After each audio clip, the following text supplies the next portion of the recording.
औज़ुबिल्लाहिमिनश्शैतानिर्रजीम बिस्मिल्लाहिर्रहमानिर्रहीम।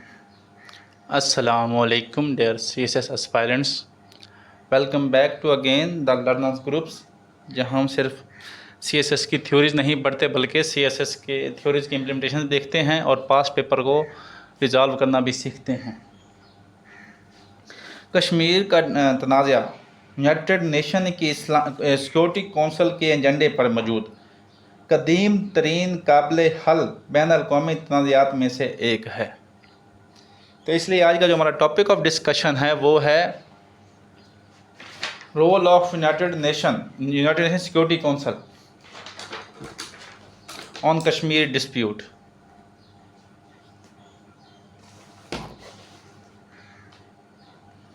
कश्मीर डिस्प्यूट और ये जो क्वेश्चन है ये पूछा गया CSS Pakistan affair question number 7 2026 में पूछा गया है। तो सबसे पहले हम क्वेश्चन को डिकोड करते हैं। वो कहता है अनरिजॉल्व कश्मीर इशू एक्सपोज ज़ाहिर करता है द इनहेरेंट यानी पैदाइशी weaknesses of United Nation Security Council architecture, यानी इसका जो स्ट्रक्चर है उसके जो इनहेरेंट यानी जो बुनियादी वीकनेस है वो ज़ाहिर करता है।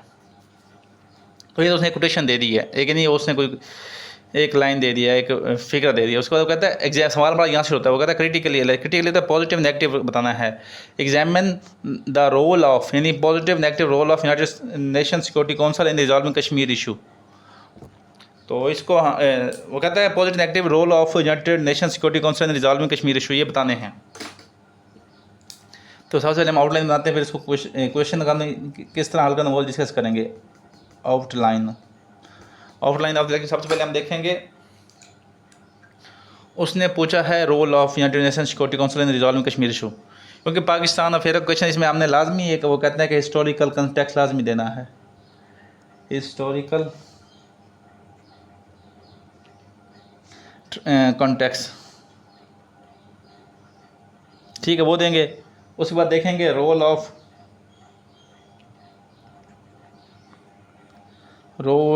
Of United Nation Security Council in resolving Kashmir issue. ठीक हो गया। उसके बाद इसमें देखेंगे उसके बाद देखेंगे एक्सपोज्ड वीकनेसेस, बल्कि आप इसको अचीवमेंट्स कह लें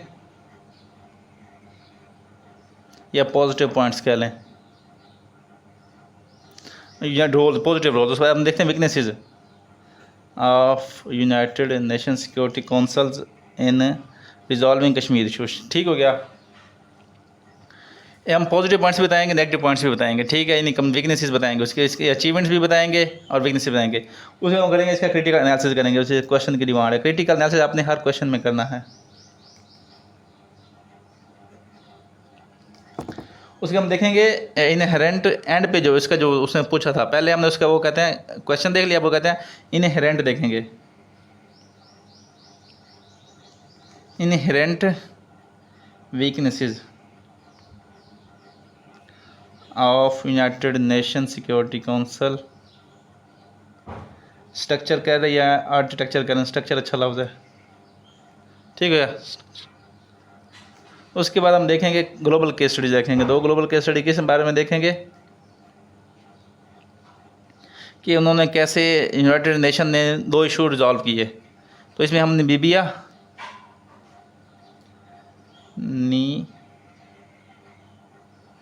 मीबिया प्लस ईस्ट तैमूर की वो देखेंगे, ग्लोबल केस स्टडी देखेंगे ईस्ट तैमूर। उसके बाद हम देखेंगे इसकी जो वीकनेसेस हैं, ठीक है, इन सब का लिंक कर रहे हैं कश्मीर के साथ, इसका लिंक क्रिएट करेंगे। उसके इसका जो इनहेरेंट वीकनेस है उसके लिए हम बताएंगे वे फॉरवर्ड, क्योंकि उसने पूछा है तो वे फॉरवर्ड हम छोटा सा नहीं 2-3 1 पेज का लाजम लिखेंगे। तो ये हमारी होगी आउटलाइन ऑफ द लेक्चर, ठीक है। मैं उम्मीद करता हूँ कि आपको जो मेरी आउटलाइन है इससे आपको समझ आ गई होगी कि हमारा लेक्चर किस तरह डिटेल में होने वाला है। तो अगर आपको हमारा लेक्चर पसंद आए तो इसको लाइक करें, हमारे चैनल को सब्सक्राइब करें और अपने दोस्तों के साथ शेयर करें जो CSS FEMS की तैयारी कर रहे हैं। और इसके बाद मैं आपको इंशाल्लाह इस वीडियो में आपको प्रॉपर फैक्ट्स फिगर बताऊंगा जो आपके लिए इंतहाई मुफीद होंगे। आपको किसी मैगज़ीन या न्यूज़पेपर को पढ़ने की ज़रूरत नहीं रहेगी। ठीक है, तो अपना स्टार्ट करते हैं अपना लेक्चर। सबसे पहले नोट करते हैं हिस्टोरिकल ट्रैजेक्टरी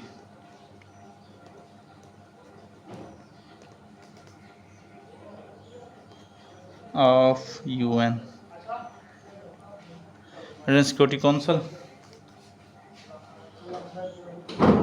इन कश्मीर डिस्प्यूट।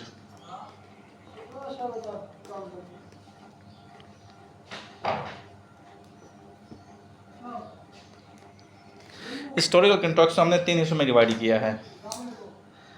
सबसे पहला है फेज़ 1।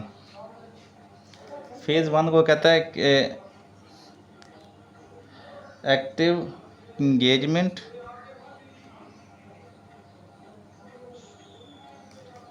एंड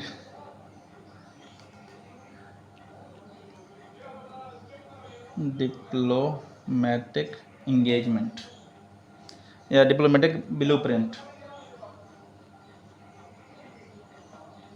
और पहला फेज़ कहाँ से कहाँ तक है? ये पहला जो फेज़ है वो है 1948 से लेकर 1947 तक। ठीक है, जब बड़े सगीर की तकसीम के बाद पार्टीशन ऑफ इंडिया के टाइम इंडिया और पाकिस्तान के दरमियान जो वार शुरू हो गई थी। ठीक है, कश्मीर वार 1948 में जो वार शुरू हुई। ठीक है, उस वार के बाद क्या किया है कि इंडिया जो है वो कश्मीर का इशू ले गया यूनाइटेड नेशन में, यूनाइटेड नेशन सिक्योरिटी काउंसिल में ले गया कि इसको हमारा ये है रीजनल, इसको रिजॉल्व किया जाए। ठीक है, लेकिन जब पाकिस्तान ने इसके ख़िलाफ़ जो इंस्ट्रूमेंट ऑफ एक्सेशन था उस पर इतराज़ात उठाया, उसको कहा कि वेरीफाई करो कि ये रियल है। उसके बाद करके ये उन्होंने जो जुल्म किया, qualities of Indian on Muslims of Jammu, Jammu पर जो उन्होंने जो जुल्म किया मुस्लिम्स ऑफ जम्मू, तो उसके बाद यूनाइटेड नेशन ने एक एक्टिव रोल अदा किया। कश्मीर जंग वार शुरू हुई, इंडिया ने कहा कि पाकिस्तान ने हमारे उस पे इलाके पे कब्ज़ा करने की कोशिश की है। तो जब पाकिस्तान ने कहा कि इंस्ट्रूमेंट ऑफ एक्सेशन दिखाओ, और जिन्होंने वो मुस्लिम जो जुल्म मुस्लिम जो कश्मीर मुसलमानों पर जिन्होंने जुल्म किए हैं वो बताओ, वो उसके जुल्म किए हैं वो बताओ। उसके बाद क्या किया यूनाइटेड नेशन ने? क्या किया? उसने रेजोल्यूशन पेश किया, रेजोल्यूशन नंबर 47। ठीक है, उसके मुताबिक क्या करना था? सबसे पहले उन्होंने पहले जो है वो सीज़ फायर करवाया ताकि जो मज़ीद ह्यूमन क्राइसिस ना, सीज़ फायर करवाया। उसके बाद क्या किया? लाइन ऑफ कंट्रोल बनाई, सीज़ फायर लाइन उसको कहते हैं, पहले जिसको लाइन ऑफ कंट्रोल आजकल कहते हैं वो बनवाई। उसके बाद का डीमटेरियलाइज, यानी जो कश्मीर है इसके अंदर डीमटेरियलाइज, यानी इसके अंदर जो फौजी हैं उसको काम करो। पाकिस्तान को कहा गया कि अपनी फोर्सेज हैं वो निकालो, उसके बाद ट्राइब पर्सन हैं यानी जो कबायली इलाके थे उनको कहा कि आप कश्मीर को खाली कर दें। पाकिस्तान ने तो फॉलो किया लेकिन इंडिया ने फॉलो नहीं किया। उसके बाद ही बाद में बताएंगे कश्मीर ने क्यों नहीं खाली किया। उसके बाद आके प्लेबसाइड करवाने की, फेयर प्लेबसाइड करवाने की कहा गया। प्लेबसाइड क्या था? Fair and free. ये था उनका एक्टिव रोल था। डिप्लोमेटिक क्या दिखा? उन्होंने पहले सीज़ फायर करवाया नहीं है, उन्होंने एक्टिव इंगेजमेंट की, सीज़ फायर रुकवाया, जंग रुकवाई। उसके बाद उन्होंने ब्लूप्रिंट दिया डिप्लोमेटिक ताकि कश्मीरों का हल किया जा सके। पहला फेज़ हो गया। अब चलते हैं सेकंड फेज़ के दौरान। सेकंड फेज़ में phase number 2 of United Nation का जो है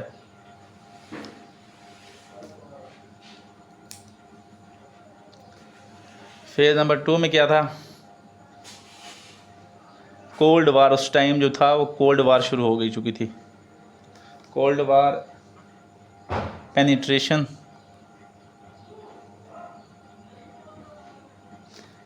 एंड पैरालिसिस। यानी पैरालाइज कर दिया था यूनाइटेड नेशन को। कैसे? एक पीरियड कब से कब है ये? 1958 से लेकर 1947 तक है। इस फेज़ में क्या हुआ? इस टाइम जो कश्मीर का इशू था वो ग्लोबल लॉज और ग्लोबल जस्टिस पर डिपेंड नहीं कर रहा था, बल्कि ये किसके साथ, ये रिफ्लेक्शन, इसमें क्या थी? Reflection of cold war politics.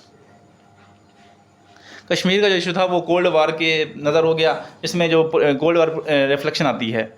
इस दौर में जो रशिया यूएसएसआर था, यूएसएसआर जो था उसने किसके साथ लिंक किया? उसने इंडिया के साथ लिंक किया।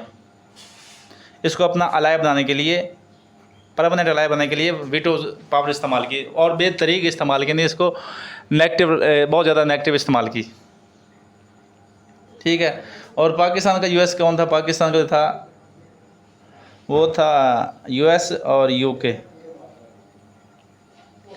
ये पाकिस्तान के फ्रेंड्स थे। और यूएसआर इसको जब भी ये कोई वीटो लेके जाता है यूनाइटेड नेशन, यूके बस यूएस जब भी कोई रेजोल्यूशन लेके जाता कश्मीर के लिए, तो इसको क्या कर देता? रशिया इसको कर देता वीटो। ठीक है। तो इससे ज़ाहिर होता है कि जो कोल्ड वार के दौरान, इस पीरियड के दौरान जो पाकिस्तान, जो कश्मीर का इशू था वो उसके नज़र हो गया वीटो पावर के लिए, उसके वो कोल्ड वार की पॉलिटिक्स की तरफ वो हो गया था। तो इसकी कोटेशन फैक्ट नोट कर लें। The union Soviet exercise its veto power in, कब कब इस्तेमाल की इसने यूज़ किया है? 1971,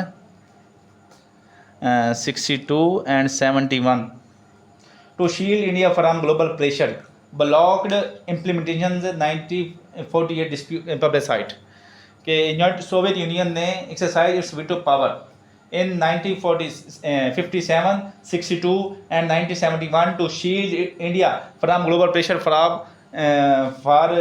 1948 प्लेबसाइड के लिए उसने रोका। ठीक है। और तीसरा फेज जो है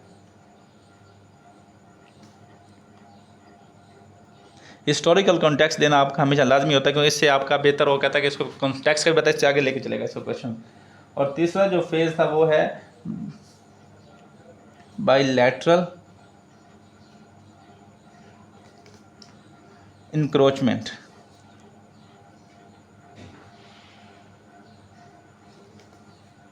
एंड इंस्टीट्यूशनल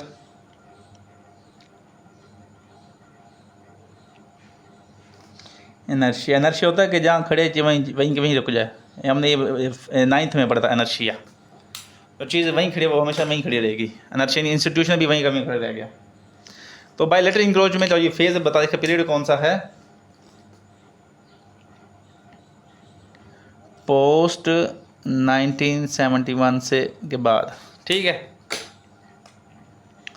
पाकिस्तान की वार हुई 1947 में, जब जिसमें बांग्लादेश आज़ाद हुआ, ये वार हुई। इसके अंदर पाकिस्तान के 90,000 जो वार ऑफ प्रिजनर्स थे वो चले गए इंडिया के पास। ठीक है। 1971 में वार हुई और 90,000 जो हमारे जो सिपाही थे वो किस में चले गए? वो वार ऑफ प्रिजनर में चले गए इंडिया ने उनको वो कैच कर लिया। ठीक हो गया। तो इसके ऊपर पाकिस्तान के ऊपर प्रेशर था कि वो अपने कैदियों को वापसी लाएं। इनके लिए उसने क्या किया कि उधर से थी इंदिरा गांधी और इधर से थे हमारे जुल्फ़िकार अली भुट्टो साहब। इन्होंने क्या किया? भुट्टो पर प्रेशर था कि वो अपने प्रिजनर ऑफ वार को वापसी लेके आए। ठीक है। तो इसके लिए इन्होंने क्या किया? इन दोनों ने क्या किया? शिमला एग्रीमेंट कब हुआ था? आप हमें MCQ वो कमेंट सेक्शन में बताएं कि कब हुआ था। तो ये हुआ था 1972 में। ठीक है।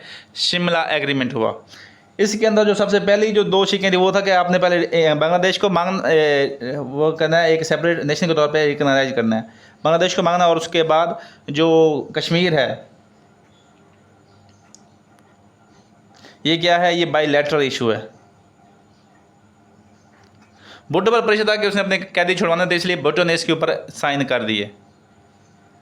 जब इसने साइन कर दिया तो उसके बाद क्या हुआ कि जो इंडिया ने क्या प्रमोट किया, प्रमोट द एजेंडा प्रमोट किया कि जो Kashmir is a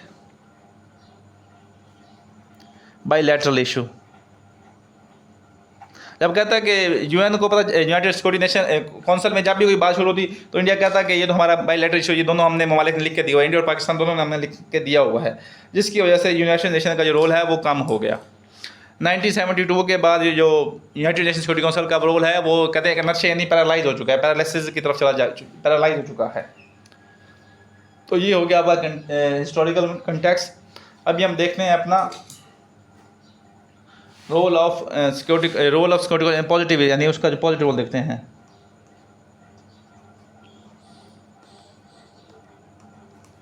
role of United Nation Security Council in resolving the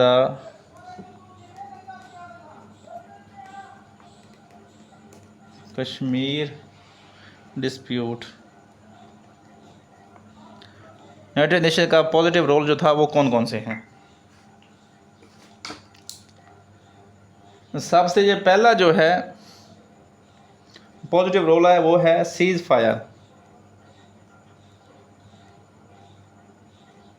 fire and conflict management.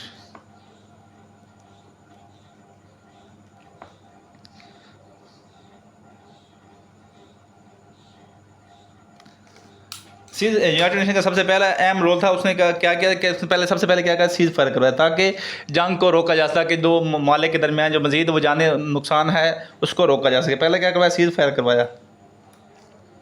उसके बाद कन्फ्लिक्ट मैनेजमेंट के लिए, यानी जो इशू था उसको मैनेजमेंट करने के लिए क्या किया,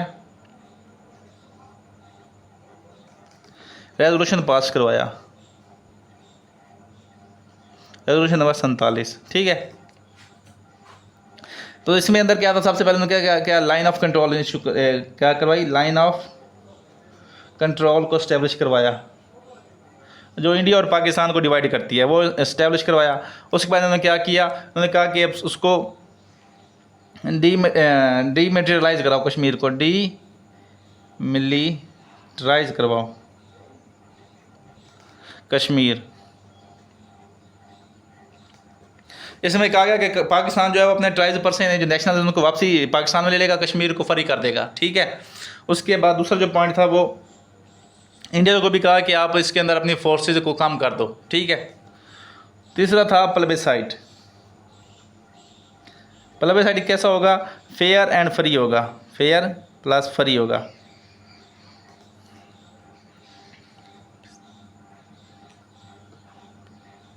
ठीक है, प्लेबिसाइट फायर कश्मीर करवाना था।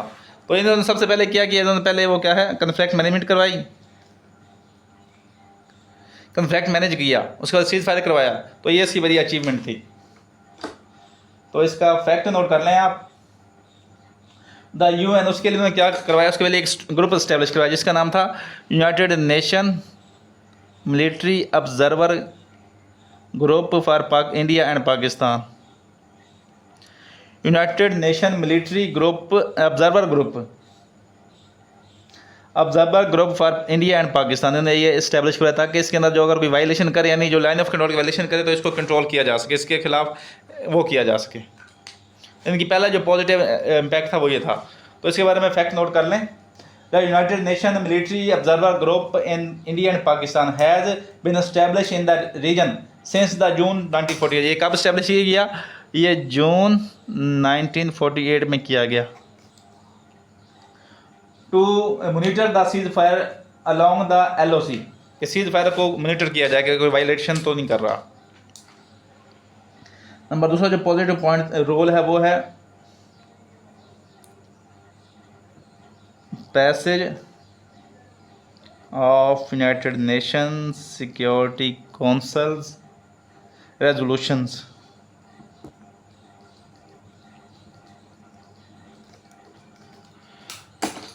यूनाइटेड नेशन सिक्योरिटी काउंसिल ने लातदार वो कहता है कि रेजोल्यूशन पेश किए। इसका मतलब इससे क्या फ़ायदा हुआ कि इन्होंने पहले वो कहता है कि ये रीजनल इशू से लेकर इन्होंने क्या किया, रीजनल इशू को क्या बना दिया, रीजनल इशू को शिफ्ट कर दिया।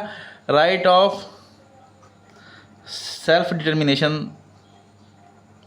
ऑफ कश्मीरी को ज़्यादा वो किया, इन्होंने क्या किया, राइट ऑफ सेल्फ डिटर्मिनेशन की तरफ उनके मूव ज़्यादा फोकस कर दिया कि ये बेसिक राइट है हर बंदे का कि वो अपनी सेल्फ अपनी वो खुद राय बताए। तो उन्होंने रीजनल इशू को इस पर मूव कर, इस पर ये क्या बन गया, ये ग्लोबल इशू बन गया, ग्लोबल इशू बन गया। ठीक हो गया, जब ग्लोबल इशू बन गया तो इसके सब भी ऊपर से नज़र आ गई। तो यूनाइटेड नेशन ने कौन कौन सी रेजोल्यूशन पास करवाई थी, 47, 51 और 80। ठीक है, इन्होंने पहले इनको ग्लोबल इशू बनाया, उसके बाद वो कहते हैं कि इसके बाद इसके लिए वो इन सब का जो मेन इशू था वो था प्लेबिसाइड करवाया जाए, plebiscite for Kashmir self determination right.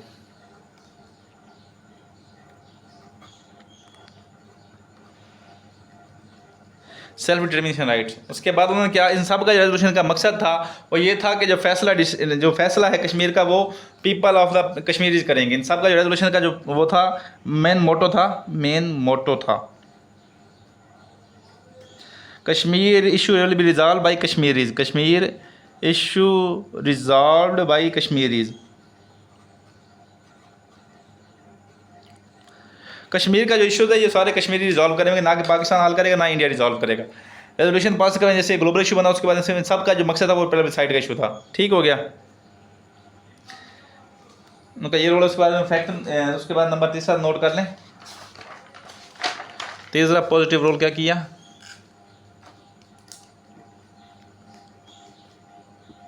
Number तीसरा जो था मेडिएशन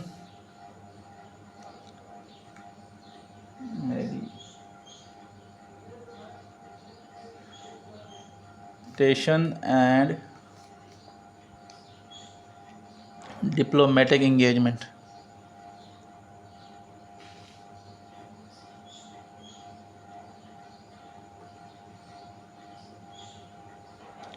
यूनाइटेड नेशन सिक्योरिटी काउंसिल ने स्पेशल मीडिएटर हायर्स किए, स्पेशल मीडिएटर्स यानी जो एक्सपर्ट्स थे मेडिएशन के लिए, एक्सपर्ट्स को हायर किया ताकि वो क्या कर सकें, इनका इशू को रिजॉल्व करें। इसके लिए जो सर ओवन डिक्सन जो है मशहूर मसला है डिक्सन। उसके बाद उनके कमीशन बनाए, स्पेशल कमीशंस बनाए इन्होंने, किसके लिए, जैसे अभी जो UN United nation group military group observer for India and Pakistan, ताकि इन दोनों के दरमियान जो है वायलेशन को देखें कौन वायलेट करता है, ऐसे ग्रुप्स बनाए।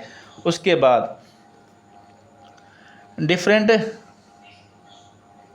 डिप्लोमेटिक एंगेजमेंट्स करवाई,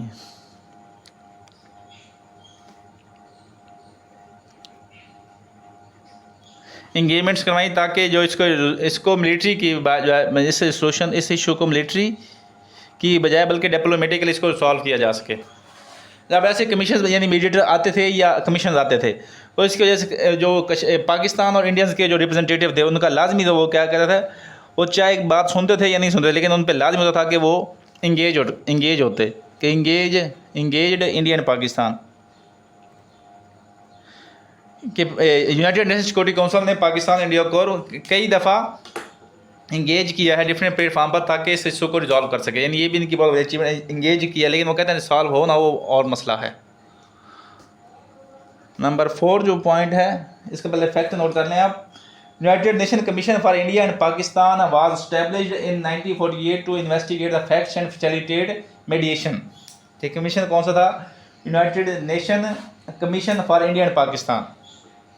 कौन सा कमीशन बनाया, United Nation Commission for India and Pakistan was established in 1948 to investigate the facts and facilitate mediation. Number 4 जो पॉइंट है वो है प्रिवेंशन ऑफ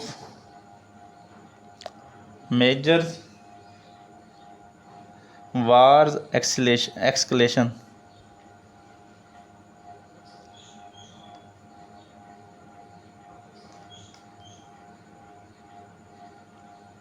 उसके बाद जो नंबर चौथा यूएन का पॉजिटिव रोल है वो ये है कि यूनाइटेड नेशन ने पाकिस्तान और इंडिया की जो मेजर वार्स थी,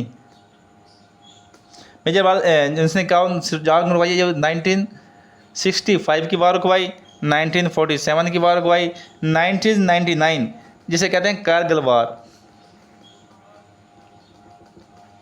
इस वार के अंदर क्या पाकिस्तान और इंडिया का क्या स्टेटस था? ये दोनों न्यूक्लियर स्टेट्स थी, न्यूक्लियर स्टेट्स थी। तो यूनाइटेड नेशन ने अपनी वो कहते हैं रेजोल्यूशन को कि वो करारदादों को बताते हुए प्लस ग्लोबल प्रेशर के तहत इन वार्स को मजीद बड़े एक्सलेशन से बचाया, और कारगिल वार को तो न्यूक्लियर वार से बचाया था यूनाइटेड नेशन सिक्योरिटी काउंसिल ने। ठीक हो गया। तो ये 4 पॉजिटिव पॉइंट्स हो गए। इसका फैक्ट नोट कर लें। During the 1965 Indo Pak war, United Nation Security Council adopted resolution. United Security Council ने जब 1965 की वार में क्या किया था? अडॉप्टेड रेजोल्यूशन अडॉप्ट किया फॉर इमीडिएट सीज फायर। तो एक रेजोल्यूशन कौन सा था? 201, यानी 15 दिन चली थी ना 1965 की जो वार थी, 15 दिन चली थी। यूनाइटेड नेशन सिक्योरिटी काउंसिल ने रेजोल्यूशन पास किया था। इसका मकसद ये था कि पाकिस्तान और इंडिया के दरमियान इमीडिएट सीज फायर करवाया जाए। ठीक हो गया। ये इसके पॉजिटिव 4 पॉइंट्स हो गए। अभी हम देखते हैं weaknesses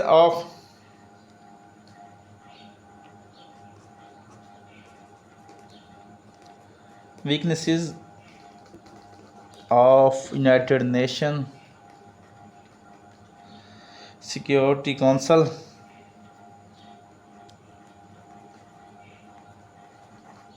exposed by Kashmir issue.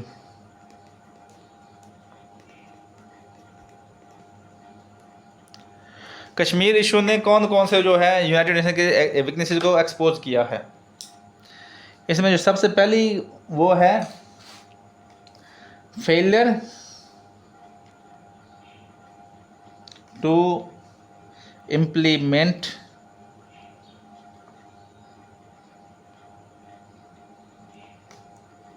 It's resolutions.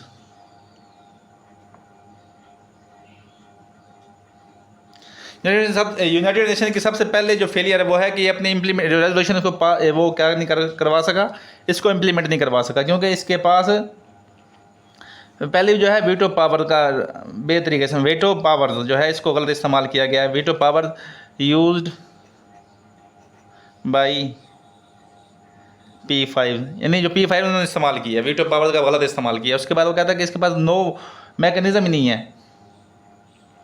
Kashmir में प्लेबिसाइड करवाना था, वो नहीं करवा सका। उसके बाद इसका मकसद दूसरा था, इसने कहा था कि इंडिया को कहा था कि अपनी मिलिट्री को काम करे, लेकिन आजकल जो इंडिया कश्मीर है जो सबसे ज़्यादा वहाँ मिलिट्री है, तो ये भी नहीं करवा सका। उसके बाद वो कहता है कि उसके बाद वहाँ जो कश्मीर में ह्यूमन राइट्स की वायलेशन हो रही है, ह्यूमन राइट्स की वायलेशन हो रही है, उसको नहीं रोक सका। ठीक हो गया। तो इसकी पहले कमज़ोरी ये होगी। तो इसका फैक्ट नोट्स करते हैं। The United Commission for India and Pakistan famously declare its failure in December 1949। जो यानी जो अभी कमीशन बना था United Nation Commission for India and Pakistan, ने कहा था कि उसने क्या कहा था? फेलियर डिक्लेयर, इसने फेलियर अपने डिक्लेयर कर दिया था। कब? इन दिसंबर 1949 में इसने कहा था कि मैं फेल हूँ due to irreconcilable disagreement over the process of demilitarization. जब इंडिया ने अपनी डीमिलिटराइजेशन नहीं किया तो उसने अपना फेलियर डिक्लेयर कर दिया था। किसने? ये United Nation commission of India and Pakistan ने। नंबर दूसरा जो फेलियर है वो क्या है? Selective application. selective application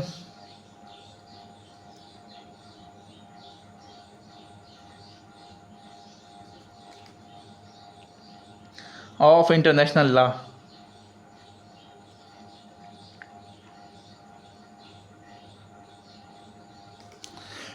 United nation जो कुछ क्रिटिक्स इस पे ये बात करते हैं कि यूनाइटेड नेशन सिक्योरिटी काउंसिल जो है ये क्या करती है, ये selective, United Nation Security council जो है सिलेक्टिव इम्प्लीमेंटेशन अपने रूल्स है, जो अपनी लॉ है वो ग्लोबल लॉज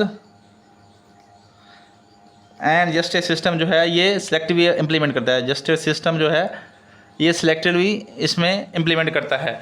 तो बाद इश्यूज़ में ये क्या कहते हैं कि ये फास्ट प्लस हार्ड एक्शन लेता है। जैसे वो उसको कहता है कि ईस्ट तैमूर है जो हमारी केस स्टडीज़ हैं, प्लस जो है Namibia,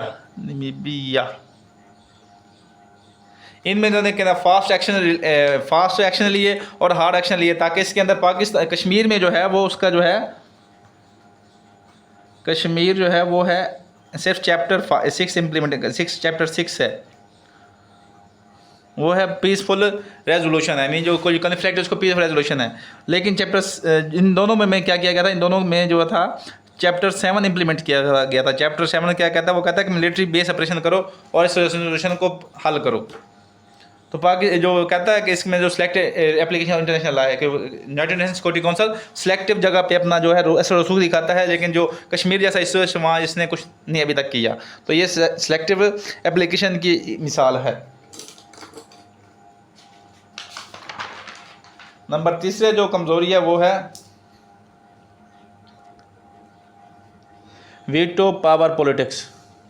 veto politics, veto politics and great power rivalries.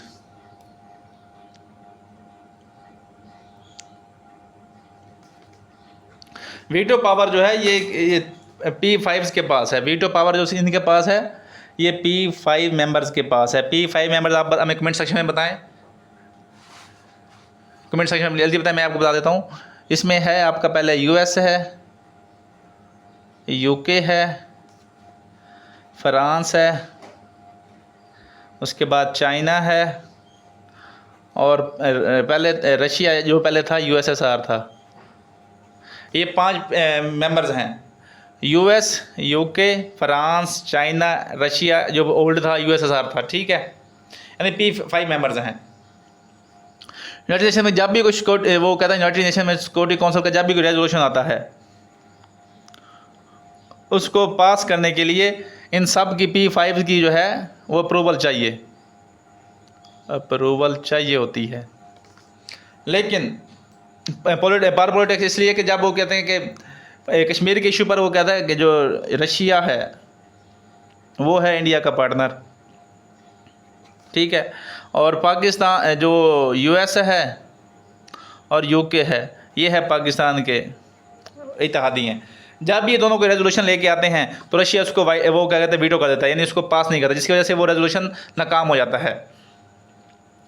तो इसे यूनाइटेड नेशंस सिक्योरिटी काउंसिल वो रेजोल्यूशन तो बहुत ज़्यादा पास हुए हैं, लेकिन वो कहते हैं कि क्या काम इम्प्लीमेंट नहीं हो सके क्योंकि रशिया ने उसको वीटो कर दिया था।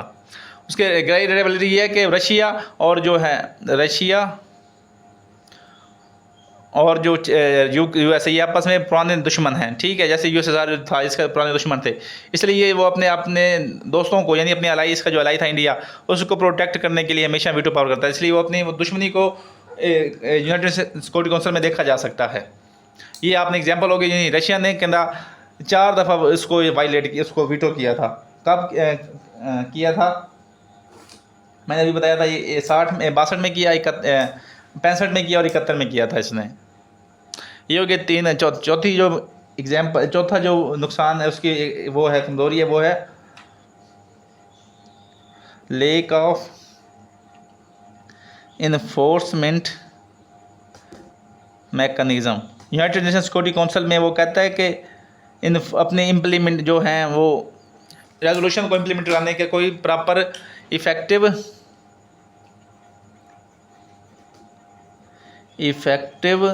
इन्फोर्समेंट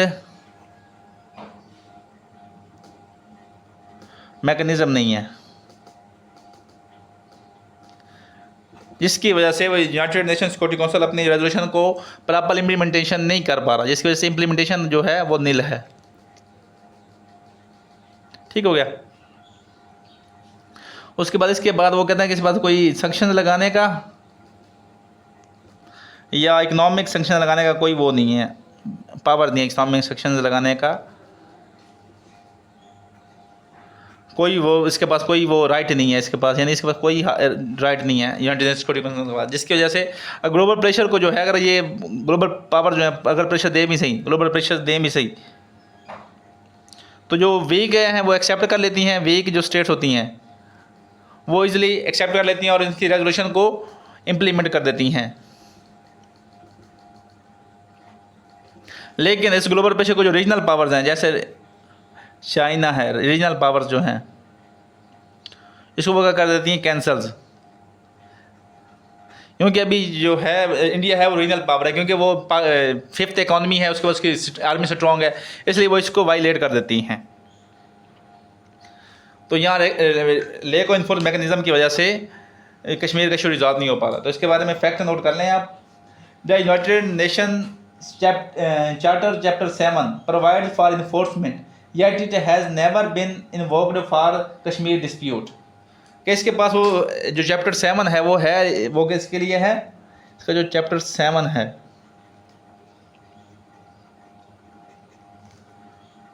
वो किसके लिए है, इन्फोर्समेंट के लिए। लेकिन ये जो चैप्टर 7 अभी तक कश्मीर के इसमें अभी तक इस्तेमाल नहीं किया गया।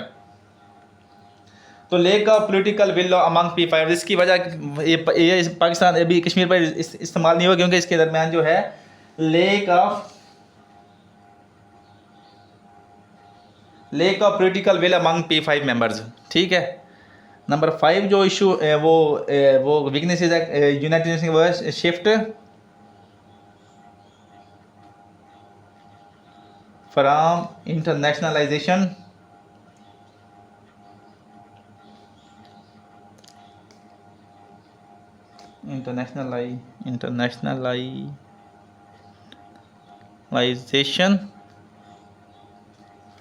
टू बाईलैटरलिज्म।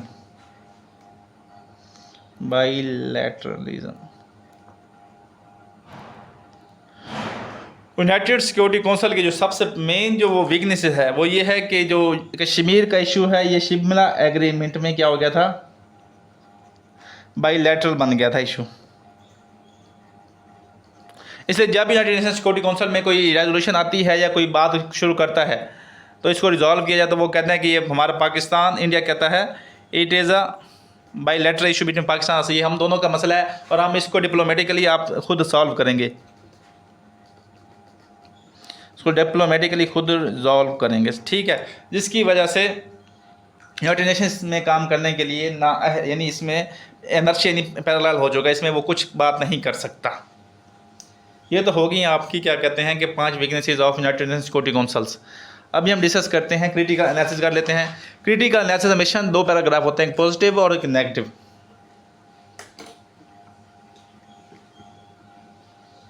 क्रिटिकल एनालिसिस मैं आपको पॉइंट्स लेता हूँ, आप उसके नोट डाउन कर लें और उसको आपने अपने पॉइंट्स में 2 पैराग्राफ में लिख देना है। क्रिटिकल एनालिसिस में पॉजिटिव नेगेटिव पॉइंट्स बता देता हूँ। जो सबसे पॉजिटिव पॉइंट है वो है, पॉजिटिव पॉइंट लिख लें इसका, prevent immediate acceleration of war, यानी जो कश्मीर वार थी ये पूरे पाकिस्तान इंडिया में फैलने से रोका गया। ठीक है। तो इमीडिएट प्रिवेंटेड इमीडिएट एक्सीलेशन उसको रोका गया। उसके बाद एस्टैब्लिश सीज फायर मैकेनिज्म, उसके बाद सीज फायर मैकेनिज्म इस्टेब्लिश किया। उसके बाद कहते हैं reorganized Kashmir as dispute territory, recognize उसको माना गया, recognize Kashmir as dispute territory, ना कि वो इंडिया जो कह रहा था कि हमारा हिस्सा है, लेकिन इसको किसके डिस्प्यूटेड टेरिटरी में रिकग्नाइज किया गया। ये इसके पॉजिटिव पॉइंट्स हो गए। उसके बाद क्या है, प्रोवाइडेड डिप्लोमेटिक फोरम्स,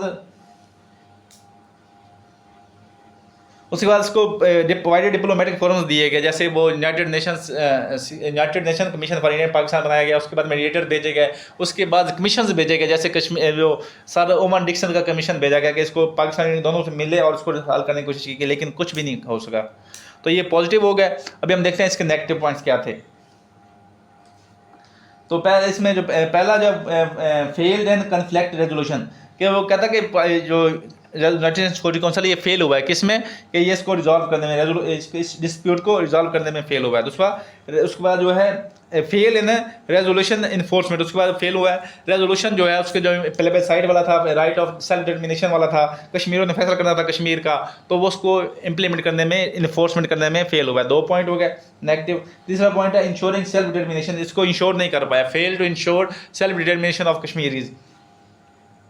उसके बाद है न्यूट्रल, उसके बाद न्यूट्रल इम्प्लीमेंटेशन। उसके बाद वो कहता है कि न्यूट्रल इम्प्लीमेंटेशन नहीं कर पाया, क्योंकि उस न्यूट्रल इम्प्लीमेंटेशन ये होती जब उसने कहा था कि सीज फायर लाइन ड्रा करो, उसके बाद पाकिस्तान को कहा कि अपने वो जो फोर्सेज हैं उनको बाहर, उनको निकालो, अपने ट्राइब पर्सन है जो नेशनल उनको बाहर निकालो। पाकिस्तान ने निकाल ली है, लेकिन कश्मीर जो इंडिया ने वो अपने फोर्सेज को नहीं निकाला। इसका जो फेल, इसको एक्सेप्ट कर चुका है यूनाइटेड नेशन कमीशन, उसने दिसंबर 1949 में एक्सेप्ट किया था। तो ये नहीं 4 इसके पॉजिटिव और नेगेटिव हो गए। ये हो गया क्रिटिकल एनालिसिस। भी हम देखते हैं इसका इनहेरेंट जो कहा था, जो उसने पूछा, ये हमने से 3 बताएंगे ताकि उसकी जो कोटेशन, जो उसका जो कोड था उसको भी वेरीफाई करें। Inherent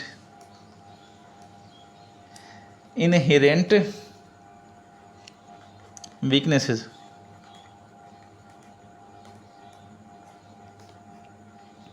in United Nation security councils architecture.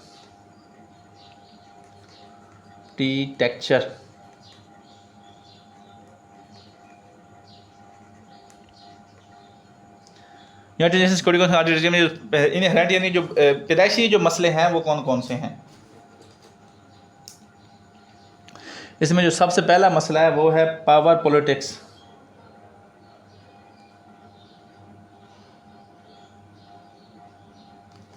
Over justice. इसमें जो है पावर जो कहता है कि जो ग्लोबल जस्टिस सिस्टम है उसके ऊपर फैसले, जो इसमें जो डिसीजंस होते हैं, decisions are made on real power politics पे होते हैं। रियल पावर पॉलिटिक्स पे कैसे होते हैं? इसमें जो है जो इसकी जो पहली वजह है P5 मेंबर्स, अगर उनके इंटरेस्ट, वो कहता है अगर किसी बंदे के इंटरेस्ट अगर आ रहे हों, यानी कि P5 मेंबर से किसी P5 मेंबर, आप कमेंट सेक्शन में दोबारा बता दें, क्योंकि मैंने आपको अभी बताया, अगर आप भूल गए तो दोबारा आपको याद हो जाएंगे, बता दें कमेंट सेक्शन में। अगर उनके इंटरेस्ट जो हैं वो उस रेजोल्यूशन के ख़िलाफ़ हों, या उसके जो P5 मेंबर्स के जो उसके दुश्मन, उसके दोस्त को उसका कोई नुकसान हो रहा हो, तो इसको वीटो कर देते हैं, जिसकी वजह से वो जो जस्टिस सिस्टम है, ग्लोबल जस्टिस सिस्टम, वो global justice system plus global legal system दोनों क्या हो जाते हैं, वो इग्नोर हो जाते हैं। और जो वो उसके जो दोस्त हैं, जो पावर पॉलिटिक्स यानी जो P5 के दोस्त हैं, उनके इंटरेस्ट को बचाया जाता है, उनको सिक्योर किया जाता है। तो इसका फैक्ट नोट कर लें आप। The P5 members have historically used their veto powers not just for security but to shield allies and prevent their own geopolitical interest, कि अपने जियोपॉलिटिकल इंटरेस्ट को बचाने के लिए और अपने दोस्तों को बचाने के लिए इन्होंने अपने वीटो पावर को सिक्योरिटी के लिए नहीं बल्कि इन चीज़ों के लिए इस्तेमाल किया है। नंबर दूसरा जो है वो है इनइक्वालिटी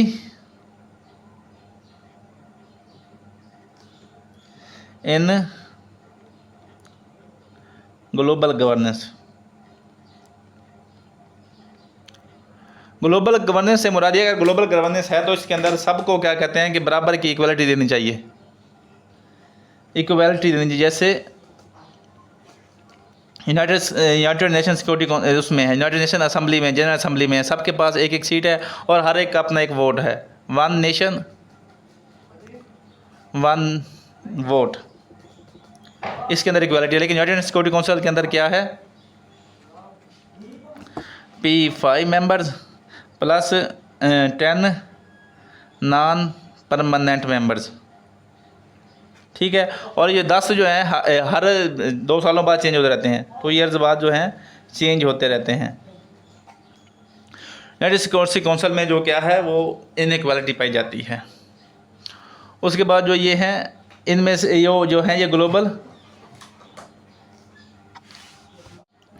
जो P5 हैं ये रिप्रेजेंट करते हैं ग्लोबल साउथ ग्लोबल नॉर्थ को।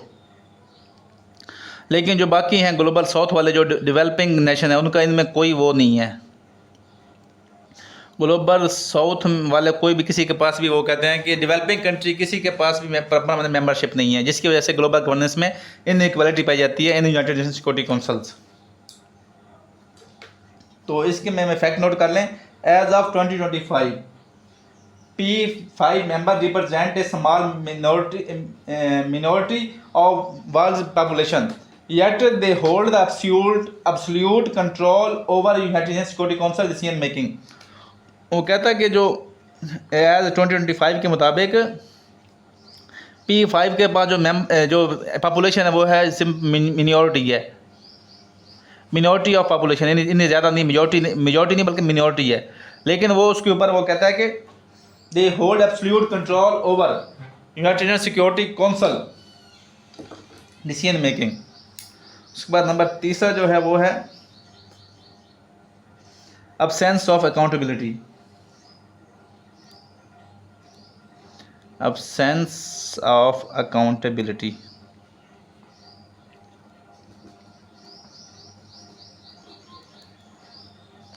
Accountability absence of United Nation Security Council के पास ऐसा कोई मैकेनिज्म नहीं है। No mechanism for accountability, no mechanism for accountability for violation of P5 member. यदि P5 जो मेंबर्स हैं अगर कोई वायलेशन करता है तो उनके लिए कोई अकाउंटेबिलिटी मैकेनिज्म नहीं है यूनाइटेड सिक्योरिटी काउंसिल के बाद, जिसकी वजह से अगर वो कोई बंदा जो है वो जस्टिस की बजाय पर्सनल इंटरेस्ट पर वीटो करता है पावर को, तो उसके लिए उसके पास कोई एक अकाउंटेबिलिटी मैकेनिज्म नहीं है, जिसकी वजह से जो P5s हैं ये मोस्टली क्या करते हैं, अपने दोस्तों को प्रोटेक्ट करते हैं, शील्ड प्लस प्रमोट अपने इंटरेस्ट को प्रमोट करते हैं और इग्नोर करते हैं जस्टिस को ये इग्नोर करते हैं P5 मेंबर्स, और इसके लिए वीटो को इस्तेमाल करते हैं। अगर इनके पास यूनाइटेड नेशन सिक्योरिटी काउंसिल के पास मैकेनिज्म हो कि किस बेस पे उससे पूछना जाए कि रशिया से पूछा जाए, अमेरिका से पूछा जाए या चाइना से पूछा जाए कि उन्हें किस बेस पे इसको इसको वीटो किया है, अगर इसके पास राइट हो तो ये जो है मोस्टली इसको हल कर सकते हैं। तो इसका फैक्ट नोट कर लें, द लीबियन आर्म्स एम्बार्गो, जो लीबिया में जो था यूनाइटेड नेशन सिक्योरिटी काउंसिल में लगाया गया था कि लीबिया को हमने वेपन नहीं देने, was admitted by the United Nation self to be totally ineffective as foreign power continue funnel weapons. के जो फॉरेन पावर यानी हमारे जो इम्पोर्टर जो वेपन एक्सपोर्टर कौन से हैं, रशिया है या अमेरिका है, ठीक है। तो इन्होंने यूनाइटेड नेशन सिक्योरिटी काउंसिल ने लगाया था एम्बार्गो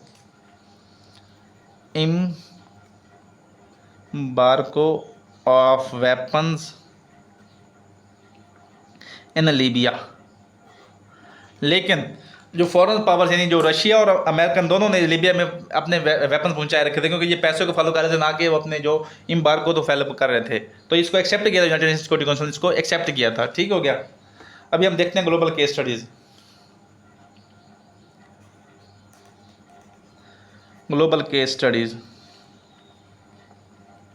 ये आपने एक ही पैराग्राफ लिखना है। तो इस ग्लोबल केस स्टडी में सबसे पहला जो है वो है, जो ग्लोबल केस स्टडी है वो है नामीबिया।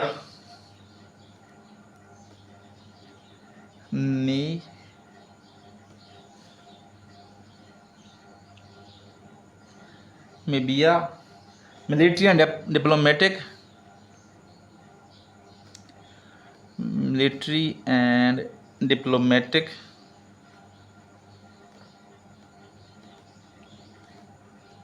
कॉपरेशन 1989। जब यूएसएसआर टूटा तो उस वक्त रशिया की हालत इस काबिल नहीं थी कि वो अपने आप को बचा सके। तो इस तरह वो कमज़ोर था, इसलिए उसने वीटो ने इस्तेमाल नहीं किया मीबिया के ख़िलाफ़। और मीबिया जो में थी जो रेसिज्म से था, रेस यानी जो गोरो फार्म थी, जो रेस फार्म गवर्नमेंट थी, उसको प्रेशराइज किया कि वो मीबिया में रेफरेंडम कराए। तो इसके लिए इसने इस्तेमाल किए चैप्टर 6 प्लस चैप्टर 7 ने इस्तेमाल किया था। सिर्फ कश्मीर में सिर्फ चैप्टर 6 है, चैप्टर 7 इम्प्लीमेंट किया जाता तो अभी तक कश्मीर का इशू रिजॉल्व हो चुका। इसमें जो चैप्टर 7 में मिलिट्री कंट्रोल दिया गया था, ठीक है, जिसकी वजह से मीबिया में 1989 में जो था रेफरेंडम, और इसमें जो था अच्छे से इसको रेफरेंडम करवाया गया और साउथ अफ्रीका से मीबिया अलहदा हो गया था। अगर यही अगर पाकिस्तान में भी कश्मीर में भी चैप्टर 6 और 7 को इम्प्लीमेंट किया जाए तो कश्मीर का इशू ईजिली रिजॉल्व हो सकता है। एक केस स्टडी होगी। नंबर 2 देखते हैं। नंबर 2 है ईस्ट तैमूर। ये दोनों केस स्टडी जो है यूनाइटेड नेशंस सिक्योरिटी काउंसिल की गोल्डन हिस्ट्री में लिखने वाली हैं। इसमें क्या किया गया था, ये हुआ था 1999 में, जब एशियन फाइनेंशियल क्राइसिस आया। क्या हुआ? एशियन फाइनेंशियल क्राइसिस आया था, क्राइसिस, जिसकी वजह से जो था इंडोनेशिया क्या हुआ? कमज़ोर हो गया। इंडोनेशिया क्या हो गया? फाइनेंशियली कमज़ोर हो गया।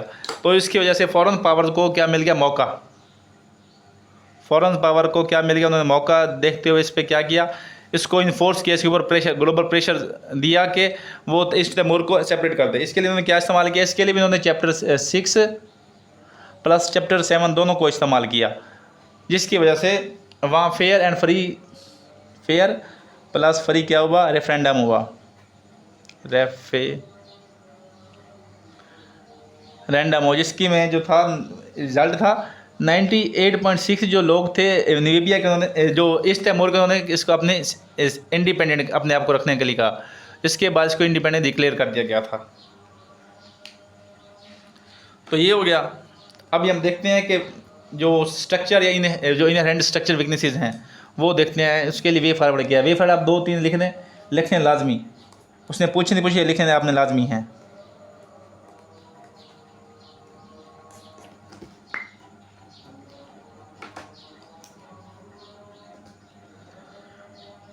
तो कश्मीर के लिए जो सबसे पहला स्टेप है वो है रिवाइटलाइज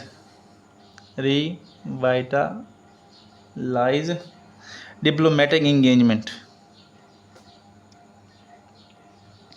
यूनाइटेड सिक्योरिटी काउंसिल को चाहिए कि पाकिस्तान और इंडिया के दरमियान जो है दोबारा इंगेजमेंट को बढ़ाए। इसके लिए वो चाहे डायरेक्ट डिप्लोमेसी इस्तेमाल करे या बैक चैनल डिप्लोमेसी इस्तेमाल करे, दोनों इस्तेमाल कर सकता है। इसके लिए इसको दोबारा पाकिस्तान के दरमियान इसको रिवाइटलाइज करना है। इसके लिए बैक चैनल डिप्लोमेसी यूज़ करनी पड़े या डायरेक्ट डिप्लोमेसी, दोनों को इस्तेमाल करते पाकिस्तान दोनों के दरमियान जो है उसको इंगेजमेंट को बढ़ाया जाके इंगेजमेंट के थ्रू इसको हल किया जा सकता है, ना कि एक मिलिट्री के जरिए, क्योंकि पाकिस्तान और इंडिया दोनों न्यूक्लियर पावर्स हैं, इसलिए मिलिट्री पे डिपेंडेंट नहीं किया जा सकता। इसको सिर्फ डिप्लोमेटिकली रिजॉल्व किया जा सकता है। नंबर 2 जो है वो है strengthen human rights monitoring.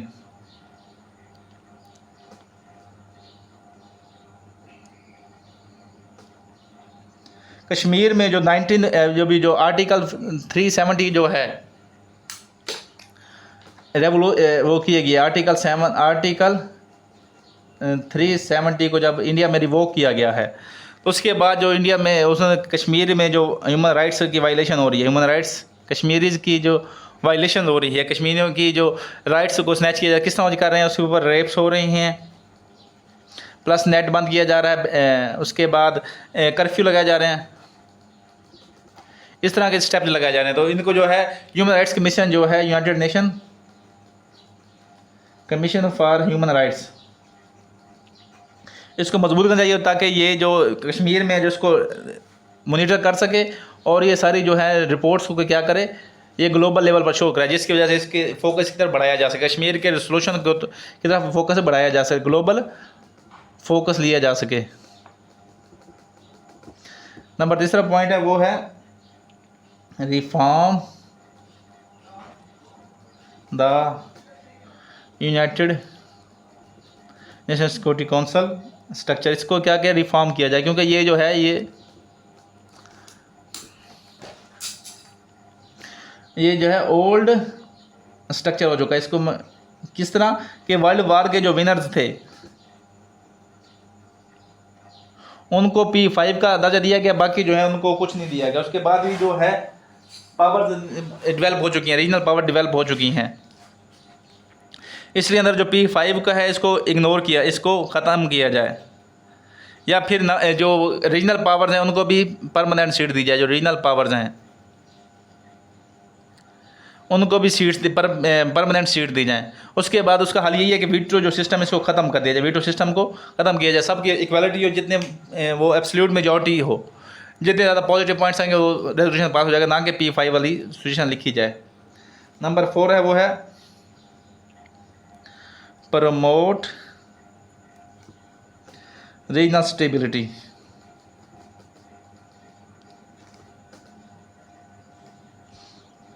Regional stability को प्रमोट किया जाए। साउथ एशिया में रीजनल स्टेबिलिटी के लिए क्या ज़रूरी है कि पाकिस्तान और इंडिया के दरमियान क्या किया जाए, इकनॉमिक कॉपरेशन बढ़ाई जाए,